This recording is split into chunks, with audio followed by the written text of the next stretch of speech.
La bitácora del role.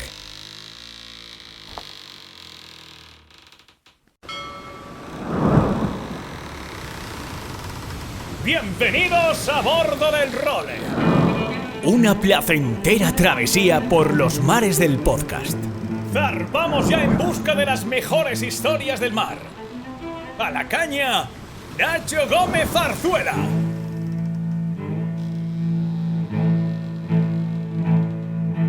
Muy buenas a todos, sed bienvenidos a la 15ª edición de la Bitácora del Role, que zarpa como siempre desde las maravillosas instalaciones de la Marina de Valencia, donde seguimos cómodamente amarrados mientras vemos cómo el buen tiempo hace que día tras día veamos a más gente salir a navegar, aprovechando el maravilloso Garbí que salta prácticamente todos los días como un reloj aquí en tierras valencianas. Bueno, vamos con la actualidad ya de la vela y de la náutica en España, en nuestro país, que tiene como siempre muchos frentes abiertos. Una vez culminado el exitazo de que nuestro país haya logrado clasificarse para las 10 clases que competirán en los Juegos Olímpicos, hay que tener en cuenta que únicamente España, Gran Bretaña y Japón como país anfitrión tendrán presencia en todas las clases. Tenemos a todos los nuestros ya trabajando a muerte, a todos nuestros regatistas, para llegar en las mejores condiciones a la cita olímpica, para la que quedan ya solo 2 meses y 3 días exactamente. Lo que tenemos muchísimo más cerca es la primera edición de The Ocean Race Europe, la Vuelta a Europa, que saldrá el próximo 29 de mayo, el sábado que viene, desde la localidad francesa de Lorient, y que tras hacer escala en Lisboa y Alicante tendrá su llegada en Génova a mitad de junio. Toda la flota va a estar en Alicante el fin de semana del 12 y 13 de junio, por lo que si queréis ver los barcos de cerca, apuntaros la fecha y dejaros caer por allí, que valdrá la pena. En el role, además, vamos a estar por Alicante todos esos días, ya que voy a trabajar en la organización del evento, como hice en la pasada edición, con lo que si queréis cualquier cosa, allí nos vemos. Pero bueno, en esta vuelta a Europa van a competir 5 IMOCAs y 7 Volvo 65. Por hacer un repaso, ya confirmados están los IMOCAs 11th Hour Racing Team con Charlie Enright, que se está convirtiendo en el gran favorito para todo por el tiempo que lleva ya entrenando, el Bureau Valet, el Corum Leparch, el Linked Out y el Offshore Team Germany. Y en los monotipos, en la clase Volvo 65, hemos tenido una grandísima novedad esta semana que nos llega a bordo del Viva México, y es que Chuni Bermúdez de Castro, uno de los 2 únicos españoles que ha ganado la Volvo Ocean Race de Ocean Race en la historia, junto a Juan Vila. Juan y Chuni son los únicos que lo han hecho. Va a estar a bordo del Viva México junto al Livio, a Jaime Arbones. El Viva México es el primero de los 7 monotipos Volvo 65 que van a hacer esta vuelta a Europa. Los otros son el Ambersail 2 lituano, el Austrian Ocean Race Project, el Mirpure Foundation Racing Team, que va a tener a bordo, como ya os contamos, a Willy Altadill, el Sailing Team Poland, que va a tener en sus filas a Simbad Quiroga, el Childhood One y el Akzo-Nobel. Mientras tanto, el SailGP seguimos con la cuenta atrás para la segunda prueba del circuito, que tendrá lugar el 5 de junio en la localidad italiana de Taranto. Pero hoy vamos a hablar sobre los F50 también, porque nos va a acompañar otro de los grandes profesionales españoles que trabaja allí, el navegante y experto en electrónica y sistemas, Carlos Freire, que nos hablará, entre otras cosas, del famoso molinillo de pimienta que se usa en el barco para el control del vuelo. También os vamos a contar la historia de Pablo Sopelana, un españolito residente en Helsinki. Y diréis, ¿qué hace en Helsinki? Pues, como se dice en Valencia, tírame un pel de figa con una maroma de barco. Pues bueno, Pablo ha puesto en marcha un proyecto llamado Navalab, con el que cualquier profesional o aficionado puede tener acceso a los programas necesarios para diseñar su propio velero. Enseguida os lo contamos. Y Luis Faguas nos va a traer, como siempre, la actualidad de todo lo que se desliza sobre el agua. En este caso seguimos con la Fórmula Kite Spain Series, que tras competir en Valencia y Castellón se van a tomar un break hasta septiembre, cuando volverán en Formentera. Por cierto, y hablando de windsurf, no quiero que se me olvide transmitir nuestra total indignación con Vueling, la compañía aérea, y os cuento por qué. Resulta que al windsurfista José Luis Boronat le han reventado durante un vuelo una tabla valorada en 3.000 euros. Y la compañía, Vueling, le ha ofrecido, vais a alucinar, 50 euros de compensación. La verdad es que hay que tener la cara como el cemento armado. Desde el Role, además, les escribimos esta misma semana un mail al departamento de prensa de Vueling por si querían darnos su versión de los hechos, por si nos habíamos perdido algo. Y ni siquiera nos han contestado, con lo que muy limpia no deben tener la conciencia. Pero bueno, centrémonos en lo que nos interesa, que es todo lo bueno que nos trae el mundo del mar. Os recuerdo que si queréis recibir la newsletter que mandamos todos los sábados con los nuevos episodios del Role, entrad en nuestra web, elrole.com, y dejadnos vuestro mail. Esta semana, además de esta bitácora, hemos colgado una nueva entrega del serial sobre la Copa América de las historias del Role, en el que os contaremos cómo fue la época dorada de los Clase J durante las Copas América de 1934 y 1937, con otros dos personajes de leyenda protagonizando el duelo entre los Estados Unidos y la Gran Bretaña, Harold Vanderbilt y Tom Sopwith. Y ahora sí, arrancamos la 15ª edición de la Bitácora del Role. La Bitácora del Role.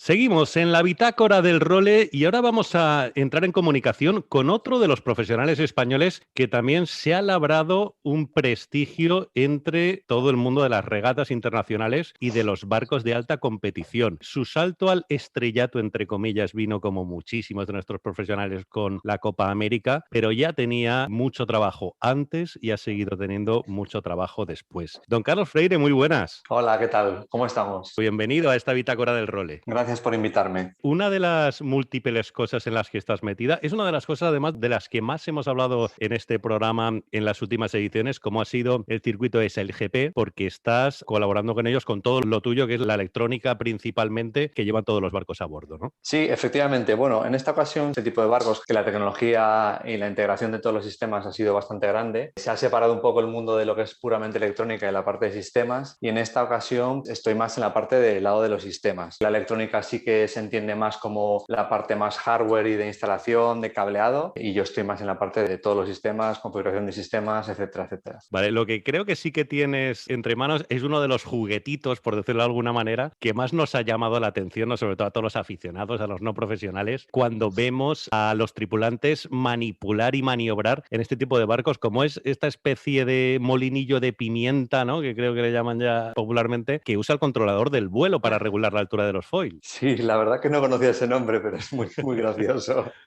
El Flight Controller, sí. Bueno, la verdad que en estos barcos los cabos cada vez desaparecen más. De hecho, en este barco realmente hay un cabo que es el que lleva el wind trimmer y después el Genoa, pero vamos, el Genoa es control automático también, con lo cual el resto es todo movido por sistemas. Y en este caso el Flight Controller es eso, pues una especie de mando, de joystick, llámale como quieras, el mando de videoconsola casi. Y con ese mando, bueno, tienes diferentes funciones, pero al final el Flight Controller tiene por un lado ese mando y por otro lado un teclado, y es un poco el responsable de mantener el vuelo del barco. Con ese mando tiene unas ruedas en los laterales con la que controlas principalmente el rake de los daggerboard, de los foils, que es, digamos, la posición que haces proa a popa, y después también controlas lo que le llaman el rudder differential, que es un poco la diferencia de posición proa a popa también del ángulo de los timones. Bueno, además de otras funcionalidades que son una serie de parámetros predefinidos en los sistemas, como es, por ejemplo, la diferencia máxima entre esos ángulos o un modo neutral, etcétera, etcétera. Entonces, bueno, pues ahí el hombre va tocando y ajustando todos esos parámetros para trimar el barco correctamente y mantenerlo volando el máximo tiempo posible. Hemos comentado ya también en algún capítulo que nos decían los profesionales que han experimentado y que han estado en estos barcos desde dentro que quizá es más difícil el control del vuelo en SailGP que en Copa América porque tienes menos ayuda externa computacional o no sé muy bien cómo definirla. ¿Es así, Carlos? Sí, bueno, al final obviamente aquí está el límite de dónde dejas el control humano y de dónde pones los límites obviamente claro, automáticos, ¿no? En SailGP sí que se han puesto una serie de parámetros, es decir, al final existe el control humano, es muy importante, con lo cual es interesante porque al final la importancia de las tripulaciones, siendo los barcos muy iguales, es vital, o sea, la buena labor de un buen wind trimmer, etcétera, o de un flight controller en este caso, pero sí que al final juegas dentro de unos márgenes que, digamos, están preestablecidos, pues unos ángulos de seguridad, según el viento y velocidad del barco te permite una serie de ángulos máximos máximos y mínimos, sobre todo por la parte de integridad del barco, y también se establece una especie de ventanas en las que lo que se busca es que todo el mundo sea lo más similar posible, no haya un barco que tenga un poco más de rangos o menos rangos. De hecho, en este primer evento, entre todas las tripulaciones aportaron mucho al irse subiendo en los diferentes barcos, pues bueno, pues fueron aportando muy buena información acerca de este tipo de parámetros. Es decir,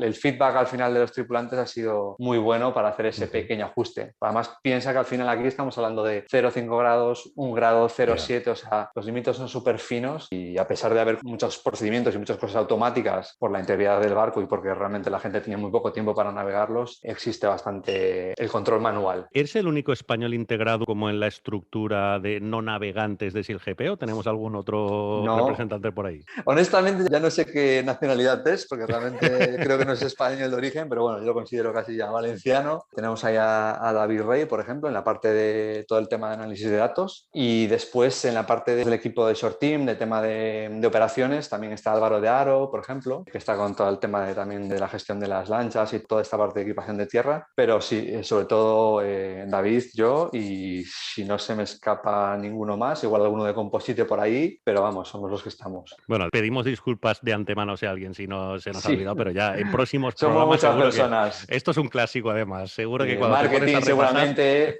¿sabes lo que pasa? Claro. Que al final sobre todo con esto del, a ver, o sea, en el equipo de SILGP es muy grande y la verdad que con esto del COVID, de hecho en Bermuda estuvimos bastante aislados en las diferentes burbujas y entonces al final somos 300 personas y al final obviamente te relacionas con los que trabajas casi día a día, ¿no? Entonces, pero es una organización muy grande y seguramente haya por ahí algún español que se me escape. Oye, comentaba yo al principio que quizá el desafío español de Copa América fue un poco tu aterrizaje en estas estructuras de equipos de regatas de altísimo nivel y también preguntarte cómo aterrizaste tú en este mundillo de la electrónica ya de barcos top. Como siempre, mucha gente te contará por accidente casi, porque digamos, bueno, yo soy gallego, aunque ya llevo en Valencia muchos años, y un poco mis mentores o los que me llevaron a este camino, Laureano Wigner, que conoceréis muchos, Víctor Mariño, ¿no? Gonzalo Araujo, digamos que fueron los que primeros me dieron la oportunidad para navegar en aquella época, aquellos barcos de IMS, el Fórum Filatélico, bueno, todos estos, aquella época dorada, ¿no? Sí, sí. En la vela española. Y un poco como hacía ingeniería electrónica, pues lo típico. Me dijo Gonzalo, oye, mira, esto tiene cosas de cables y electrónicas que nadie entiende. Así que nada, suerte y ahí es lo tuyo. Y un poco empecé por ahí y después también Laureano tiene una empresa de tema de velas, etcétera, etcétera. Entonces tenía muchos clientes que tenían problemas con la electrónica y bueno, me pidió que le echara una mano en esa parte y un poco me fui metiendo ahí. Y cuando poco a poco fui aprendiendo y surgió la oportunidad de Copa América, mandé currículum, me presenté y tuve la suerte de que me llamasen y un poco ahí comenzó todo. Claro, y de ahí del Iberdrola te ficha Oracle, que si bien de Iberdrola, bueno, tenías ese, digamos, apadrinamiento, ¿no? A lo mejor de gente que tú no conocía, para que te fichen los americanos ahí, así que has tenido que demostrar previamente que lo habías hecho muy bien. Sí, bueno, al final obviamente este es un mundo de contactos, o sea, vas conociendo gente y sí que es cierto que cuando pasó todo lo que pasó con el tema de la Copa América y se decidió ya que no iba a haber una Copa América siguiente en el modo natural, en el modo normal, sí que las personas, el jefe que yo tenía de departamento de instrumentación de electrónica en el equipo español se fue también a Oracle y José Luis Vera, un chico español, y Javier Cuevas, que estuvo en Alingui también. Entonces, bueno, yo los conozco y me llamaron y me fui para San Diego en aquel momento. El otro día en internet vi que te has metido también en otro sector, iba a decir diferente, pero no es tangencial, como es el de las baterías, ¿no? De litio. Pues sí, sí que es cierto que en el sector de la náutica desarrollé también mi propia compañía, UMG, y hacíamos proyectos para TP52, para superyates, para barcos de alta competición, y llevábamos ya más de 10 años trabajando con tema de baterías de litio. Y un poco también con el crecimiento de la empresa, fui papi, digamos un poco ese momento, ¿no? De decir, bueno, ¿qué hago? ¿Sigo en esta locura que todos sabemos lo que implica a nivel familiar de viajes y tal? ¿Sigo lanzando la empresa o qué hago, ¿no? Entonces, bueno, se cruzó por mi camino un proyecto de la empresa Endurance Motif, de Ander Muelas y Carlos Navarro, que son dos cracks de la industria valenciana que han montado empresas sobre todo en el sector solar. Y bueno, Carlos montó una empresa muy grande que se llamaba Silicon en el sector solar, Ander Muelas en Grupo Tech, Amper Energy. Y entonces, bueno, casi también por accidente, como quien dice, nos conocimos, me hablaron del proyecto. A mí, obviamente, el mundo de las empresas, emprendedurismo, industria siempre me ha gustado. Y como quien dice, de la noche a la mañana dije, bueno, pues nada, cambio de rumbo y me meto en esto. Y el reto era grande porque el reto era, digamos, hacer una empresa de crecimiento exponencial, montar una fábrica de baterías de litio en Valencia desde la nada. Cuando llegué yo eran 5 o 6 personas. Y bueno, y en 3 años estuve como director de operaciones primero, montando toda la parte de procesos, me metí en máster también de operaciones, inversiones, calidad, ingeniería, etcétera, etcétera. Y en 3 años ahora mismo la empresa ya son unas 70 personas, si no me equivoco. De hecho, la compañía ahora va a salir al mercado alternativo bursátil que se llama DM Growth, o sea que ha sido una carrera meteórica. Y ahora mismo estamos en el proceso de, además del sector industrial, que es donde empezamos, en la parte de meter baterías de litio en vehículos industriales, como son carretillas, AGVs, robots, etcétera. Teníamos claro que el sector marítimo había una oportunidad muy grande por el tema de la descarbonización y los objetivos de sostenibilidad. Y ahora mismo estoy desarrollando la división naval, tanto en el sector comercial como en el sector más de recreo, ¿no? Y bueno, la verdad que es una apuesta muy, muy buena y como te dije, la empresa promete mucho. Y sobre todo porque hay detrás, al final, 2 tíos que son unos cracks y que han tenido la capacidad para lanzar un proyecto así. Es un poco hacer de pitonisos, pero todos tenemos muy claro que cada día tender más hacia los motores que no contaminen, que no sean de gasolina, pues este tipo de potencia, ¿no? ¿Cuánto crees que tardará este proceso? ¿O qué datos manejáis vosotros? ¿Qué previsiones hacéis o qué creéis que va a pasar en este sentido? Mucha gente ya se está preguntando hoy en día cuándo se tiene que cambiar de barco o cuándo tiene que remotorizar, si da el salto ya. Sí, a ver, si ponemos un símil del coche eléctrico, ¿no? Es un poco algo parecido, es decir, al final hay una industria que está llegando, que obviamente primero ha sido el coche eléctrico, el vehículo eléctrico, el vehículo híbrido y ahora ya se habla cada vez más de fully electric y un poco en los barcos es lo mismo. Los barcos sí que ha sido un gran impulso la normativa que ha entrado, es decir, hay un objetivo de sostenibilidad 2030, 2050 en el que va a estar prohibido que los barcos entren en las marinas o atraquen puertos utilizando motores diésel, ¿vale? O sea, motores de combustibles contaminantes, con lo cual eso es el primer impulsor de todo esto, es decir, hay unas fechas en las que no vamos a poder utilizar un motor diésel de combustión tradicional. Claro. Entonces, eso obviamente unido a toda la revolución tecnológica que está existiendo en cuanto a entorno de energías renovables, vehículos eléctricos, electricidad, baterías, pilas de combustible, hidrógeno, pues está acelerando todo igual este proceso que en el sector igual del automóvil está tardando mucho más o ha tardado mucho más, en el sector marítimo lo está acelerando a una velocidad increíble. Entonces, yo creo que en pocos años, bueno, ya de hecho está viendo que sobre todo en el norte de Europa, que lo tienen claro hace ya 5 años o más de 5 años diría yo, el gobierno está apostando por ferries eléctricos, o sea, todo el tema de movilidad marítima ya está siendo híbrida y full electric. Y aquí sí que es cierto que tiene un papel muy importante desde mi punto de vista en el mundo del sailing technologies, que siempre digo, que gracias a que nosotros llevamos muchos años trabajando en este tipo de tecnologías, alas rígidas, velas rígidas, baterías, etcétera, etcétera, sí que es interesante esa transición tecnológica de nuestro sector al sector marítimo para justamente acelerarlo. Y eso es lo que también está empezando a suceder. Antiguamente había proyectos de Copa América, otro tipo de proyectos que eran muy avanzados, pero que al final terminaba la Copa América, vamos, tengo un recuerdo más desde siempre, ¿no? Oracle, por ejemplo, terminó aquel proyecto que fue tecnológicamente súper avanzado, metes todo en un contenedor y ahí queda todo, ¿no? Entonces, ahora sí que se está cogiendo un poco más esa cultura de intentar transferir esa tecnología y de hecho se han creado compañías como Artemis Technologies o Ben Ashley Racing Technologies que lo están haciendo y están teniendo un montón de éxito. Con lo cual, en cuanto a España, espero que también esto vaya sucediendo. Claro, incluso aquí en Valencia estáis vosotros, está la gente de Caporeto y Hoover, está la gente de Kinmarín. Poco a poco podrían surgir muchas sinergias en este sentido muy chulas ahí. Sí, bueno, de hecho hay una idea que se está cocinando un poco en ese sentido, que esperemos que sea realidad. Es decir, la industria normal, automóvil e industria, digamos, terrestre, está muy saturada y el mar es un campo de oportunidades, ¿no? Entonces, un poco lo que gente como Kinmarín, etcétera, etcétera, lo estamos viendo y hay gente muy cualificada, en concreto en esta zona, por ejemplo, por decirlo, ¿no? En el polo mediterráneo, y sería muy interesante empezar a poder desarrollar ese tipo de tecnología y transferirla a los astilleros de Galicia, del País Vasco, etcétera, etcétera, y contribuir en este desarrollo, ¿no? Tenemos que empezar a generar industria aquí. Tradicionalmente, yo qué sé, los astilleros construían chapa o construían fibra, hacían fibra, ¿no? Pero ahora todo está cambiando, es decir, ahora lo importante es el desarrollo tecnológico. Entonces, en lugar de comprarlo fuera, a norte de Europa, tenemos que empezar a poder desarrollar todo aquí y que al final, entre comillas, la construcción es casi lo de menos, ¿no? O sea, la parte tecnológica es lo que va a primar y es el valor añadido. Entonces, lo que hay que intentar empujar. Pues estaremos encantados, de verdad, de contarlo en el Role a medida que lo vayamos consiguiendo. Don Carlos Freire, un auténtico placer haberte tenido aquí de huésped en esta bitácora del Role. Pues muchas gracias por invitarme de nuevo y un placer. Cuando quieras estoy aquí. ¡Seguimos! La bitácora del Role. Seguimos en la bitácora del Role y ahora os voy a presentar a una persona que ha montado un proyecto con el que creo que no sé si hemos soñado todos en algún momento, pero sí que es verdad que todos los que nos gustan los barcos, los que vivimos enganchados al mar, no sé si en un momento o en otro hemos podido soñar con construirnos, con diseñarnos nuestro propio barco, ¿no? Esta idea, que muchas veces es verdad que se queda con el gin tonic en la barra del bar, hay un español que se llama Pablo Sopelana, que está viviendo en Helsinki en estos momentos, que un buen día dijo, ¿por qué no, además de hacerlo, generar los recursos o los métodos para ayudar a que todo el mundo que quiera hacerlo lo haga? Y la verdad es que el otro día, cuando conocí la idea, me gustó mucho y quise invitarlo a esta bitácora para que nos la contara con un poquito más de calma. Pablo, muy buenas. Hola, buenos días, Nacho. Cuéntanos en qué consiste tu idea. Bueno, pues la idea se llama Navalab y en realidad tiene como 3 pilares. La idea es la de crear una herramienta que sirva para el desarrollo y diseño de veleros y también para el cálculo de rendimiento de veleros. Entonces la idea nace por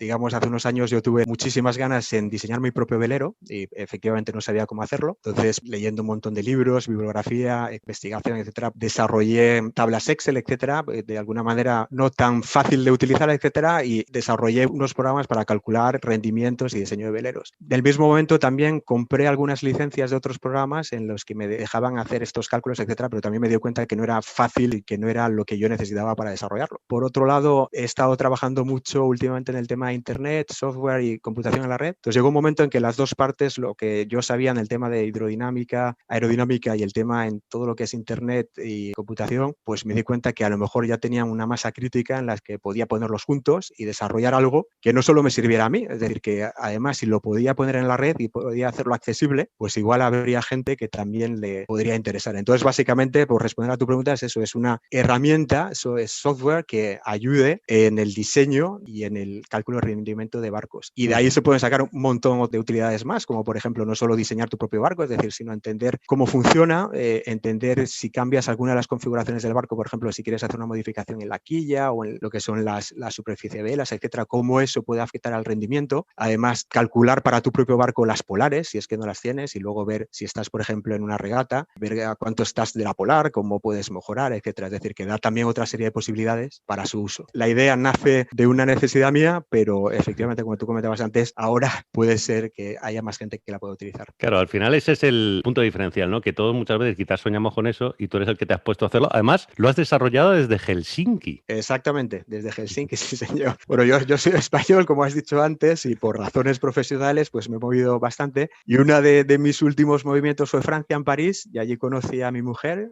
que se llama Mía, bueno, y es finlandesa. Y bueno, por razones personales nos vinimos aquí. No teníamos planeado venir a Helsinki, pero bueno, por razones familiares tuvimos que venir. Y ya cuando digamos que esas razones familiares podíamos volver, pues dijimos, bueno, pues ahora volver no tiene mucho sentido. Y aquí me quedé enganchado.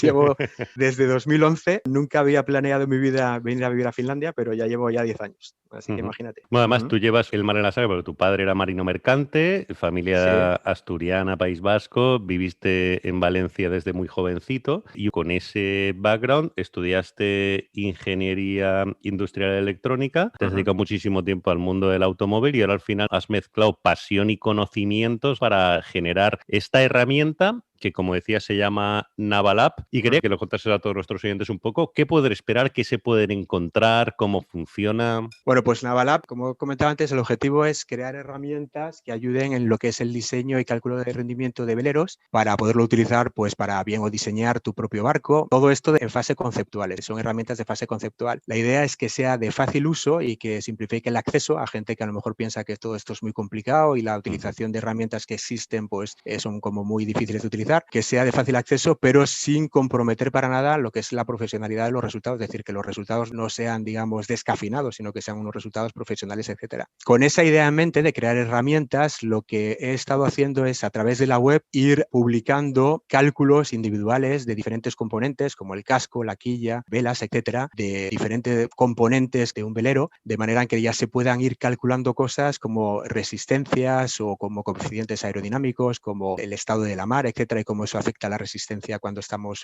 navegando en olas. Y todo eso se puede acceder ya a través de la web, con la idea de todo eso, crear una aplicación que está en marcha, y va a ser una aplicación en la que se tendrá acceso a través de la web o directamente, en el que todas esas herramientas estén, digamos, coordinadas y trabajen de forma junta. Otra de las ideas también de la web, hay una comunidad a la que se tiene acceso a través de la web. La idea de la comunidad es que pues gente que vea que pueda estar interesado en estos temas, pues que puedan compartirlos con otras personas que están interesados también en el tema. Hay gente ya que tiene algunos proyectos en marcha, no solo profesionales, sino de forma personal, pues que los han querido publicar ahí. Y también eso me ayuda a mí, pues, a entender un poco cuáles son las necesidades de la gente, lo que la gente realmente espera, y aprender un poco para eso transponerlo a Navalab y que sea algo que realmente sea útil y que sirva para lo que la gente espera. ¿Y en qué fase del proyecto estás? ¿Qué pasos has dado? ¿Qué feedback has tenido en este tiempo? ¿Y cuáles son tus objetivos a corto o a medio plazo? Bueno, pues estoy más o menos, no empezando, pero estoy en la primera fase. Sí. Es decir, hasta ahora lo que he ido yo desarrollando,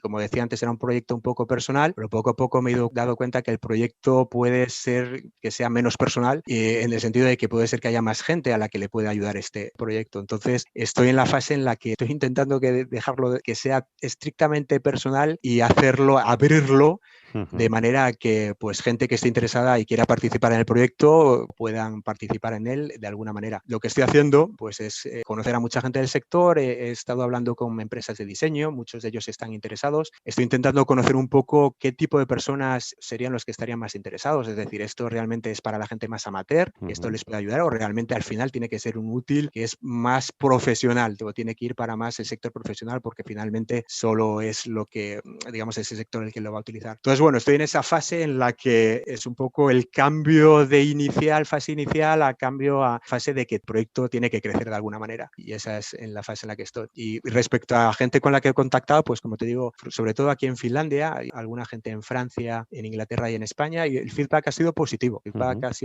Todos han comentado de que la posibilidad de tener una herramienta de este tipo accesible en internet, etcétera, pues da mucho juego. Muy bien, pues nada, Pablo, felicidades por el proyecto. La verdad es que nos alegramos muchísimo que un españolito, ¿no?, como nosotros esté creando, además desde Helsinki, pues una herramienta que veremos con el tiempo cómo funciona, pero que la verdad es que creo que es una idea maravillosa y la que, como decía al principio, todo el mundo nos hemos planteado alguna vez, y si no me pondré yo a diseñar lo que sería el barco de diseños, pues bueno, gracias a Pablo Sopelana y a Navalab ahora tenemos esa posibilidad. Pues muchísimas gracias, Nacho, por invitarme al programa. Un saludo. Seguimos.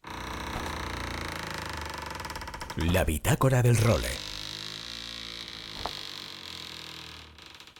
Hola Nacho y amigos de El Role. Aquí estamos una semana más para ver cómo está la actualidad del mundo del windsurf, del mundo del kite, del mundo del foil. Esta semana vamos a centrarnos una vez más en las cometas, en el kite y en los kites con foil, porque hemos tenido una parada más, esta vez en aguas de Castellón, en la playa del Gurugú, de el Fórmula Kite Spain Series by Cathy Shark. Hemos tenido otro fin de semana de mucha acción, con 6 pruebas disputadas, con un montón de participantes. Ya sabéis que tenemos gente de casi 20 nacionalidades diferentes, tenemos un montón de chicas compitiendo también, y una regata muy ajustada, que casi podríamos decir que más que un Kite Spain Series parece un Europe Spain Series, porque tenemos regatistas de todos los lados. Claro, eso hace que el nivel suba una barbaridad, y tenemos regatistas de la talla de Alex Macella, que con unos resultados impresionantes se llevó la primera posición, seguido de su compatriota Theo de Ramcourt, y para que busquemos al primer español nos hemos de ir a la posición 11,